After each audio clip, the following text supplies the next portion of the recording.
And so we've come to the end of our first day here at Trust Conference. It's been a real honor to host such a great lineup of global experts working to foster more inclusive economies. From climate to responsible business models to socioeconomic inclusion and human rights, we've been exposed to a lot of new ideas, solutions, and opportunities to forge new partnerships. From the impact of climate change on human rights, to our mission to achieve net zero, to countering inequalities through ESG commitments, the issues we have tackled have been complex, but are connected by a common thread. The converging crisis that we are experiencing is daunting. To be addressed, it involves a huge shift in traditional economic models, bold business and government interventions, scalable and sustainable innovations. But as we emerge from the global pandemic, we must not lose sight of the great opportunity that is presented to us.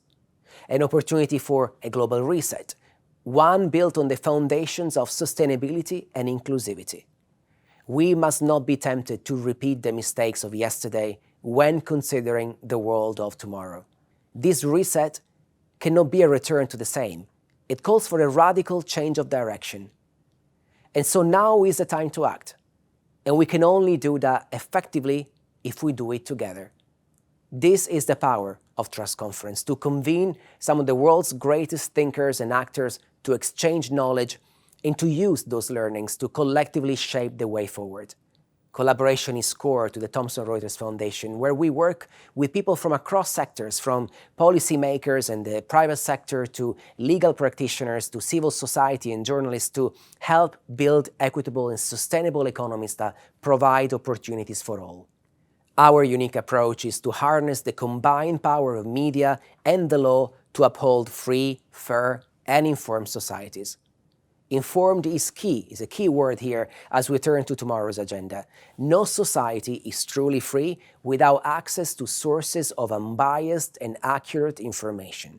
But the information ecosystem is experiencing significant challenges that in turn are undermining our freedoms and our fundamental human rights.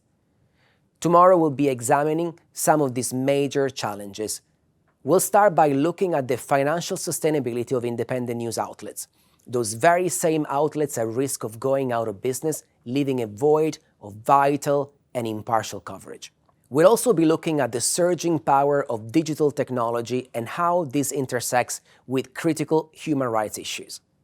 At a time when Chinese digital technologies are increasingly being adopted around the world, and when Western big tech companies continue to be at odds with Western governments, what is the global digital ecosystem going to look like, and what are the repercussions on our freedoms?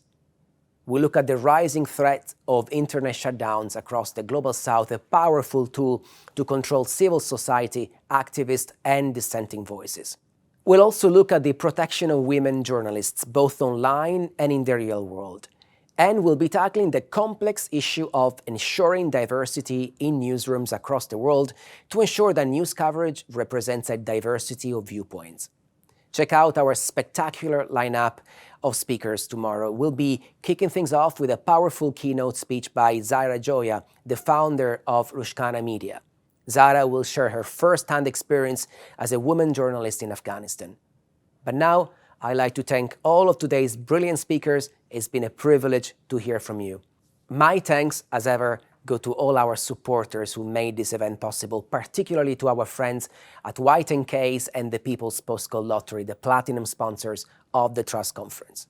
My heartfelt thanks also to Humanity United, the Internet Society, Jigsaw, and the ECLT Foundation. We are incredibly grateful for your support. And of course, thanks to the hundreds of you who have been following this event online. We loved hosting you, and we'll see you tomorrow.